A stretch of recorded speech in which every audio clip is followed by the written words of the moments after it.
देखिए, क्लाइव की बात करूं दोस्तों, बंगाल का पहला गवर्नर कौन था? तो वो झंडू बाम क्लाइव था। बंगाल का पहला गवर्नर कौन है दोस्तों? क्लाइव है। अगर आपसे पूछे वॉरेन हेस्टिंग्स, इसी के समय कौन सा युद्ध हुआ?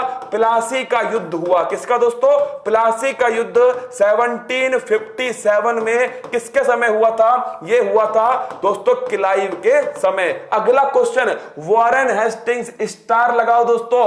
बंगाल का पहला गवर्नर जनरल कौन था? तो ये था मेरे दोस्तों गवर्नर जनरल वॉरेन हेस्टिंग्स। अगर आपसे पूछ ले रेगुलेटिंग एक्ट किसके समय आया रसगुल्लो? तो रेगुलेटिंग एक्ट जो है ये आया था मेरे दोस्तों किसके समय? वॉरेन हेस्टिंग्स के समय। बंगाल में द्वैध शासन किसने लगाया था? क्लाइव ने लगाया था। हटाया किसने था दोस्तों? वॉरेन हेस्टिंग्स ने हटाया। तो ध्यान रखना, बंगाल का पहला गवर्नर था क्लाइव। बंगाल का पहला गवर्नर जनरल कौन था दोस्तों? ये ध्यान रखना आप, वॉरेन हेस्टिंग्स। आगे देखिएगा, वेलेस्ली, ये झंडू बाम जो है सहायक संधि मेरे दोस्तों किसने की थी? वेलेस्ली ने की थी। इससे पहले एक नाम और है कॉर्नवालिस। इस पर लगा दो स्टार रसगुल्लो। अगर आपसे पूछे सिविल सेवा का जनक कौन है? तो यह है कॉर्नवालिस। अगर आपसे पूछे पुलिस का जनक कौन है दोस्तों? यह भी कॉर्नवालिस है। पुलिस का जनक हो गया, सिविल सेवा का जनक हो गया, सबके सब रसगुल्लो। स्थायी बंदोबस्त प्रणाली, यह भी कॉर्नवालिस की। किसकी है? स्थायी बंदोबस्त कॉर्नवालिस की। वेलेस्ली सहायक संधि सही आंसर है। विलियम बेंटिक रसगुल्लो छाप के रखना, भारत का पहला गवर्नर जनरल। क्या? भारत का पहला गवर्नर जनरल कौन है? वो है रसगुल्लो विलियम बेंटिक। कौन है? William Bentinck. सती प्रथा को समाप्त किसने किया दोस्तों? सती प्रथा को 1829 में समाप्त किया विलियम बेंटिक ने। किसकी सहायता से?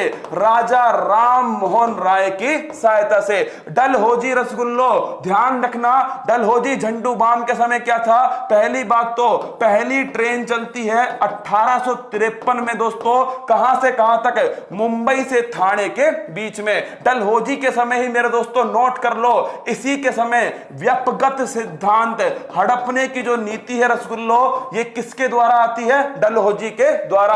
और सबसे महत्वपूर्ण क्वेश्चन है वुड डिस्पैच 1854 में दोस्तों नोट करना, ये शिक्षा में मैग्ना कार्टा है। वुड डिस्पैच जो डलहौजी के समय आया था। आगे बढ़ते हैं, अगला क्वेश्चन दोस्तों, कैनिंग भारत का पहला वायसराय। क्या?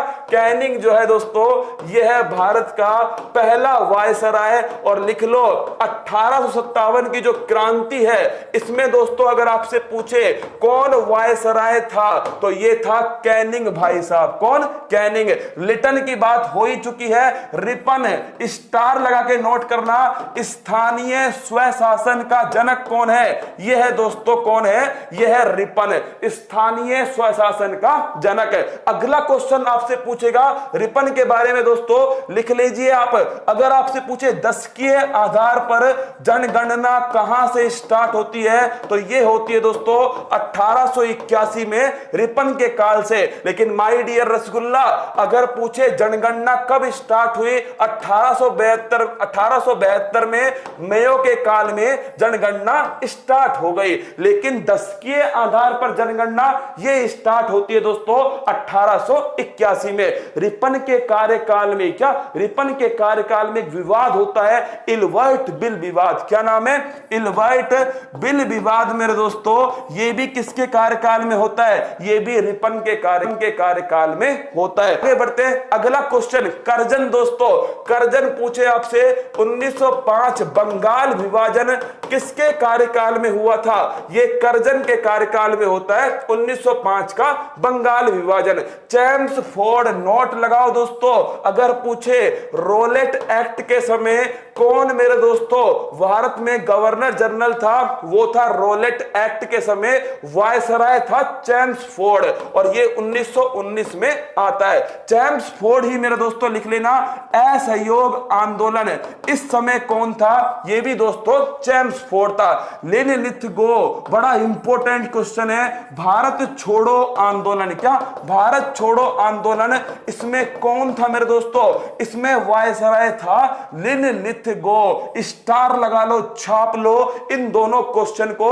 अगर तुमसे पूछ ले चैम्सफोर्ड दोस्तों ये किस कौन से समय था? चैम्सफोर्ड एक तो रॉलेट एक्ट में, एक असहयोग आंदोलन में। जलियांवाला बाग हत्याकांड में भी कौन है रसगुल्लो?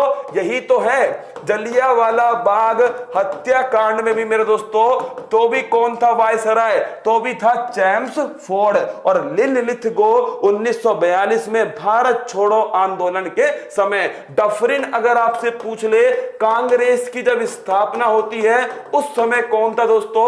उस समय था डफरिन। कौन था? डफरिन। और माउंटबेटन दोस्तों, हां माउंटबेटन 3 जून की योजना। और हमें दोस्तों स्वतंत्रता के समय कौन था? ये था माउंटबेटन। और ध्यान रखना मेरे दोस्तों, हौसलों के तर्कस में कोशिश का वो तीर जिंदा रखना। हार जाओ जिंदगी में मगर जीतने की उम्मीद जिंदा रखना। क्या? जीतने की उम्मीद जिंदा रखना। और हमें जीतना है दोस्तों, ध्यान रखना इस बात को, हमें अंततः जीतना है। आइए रसगुल्ला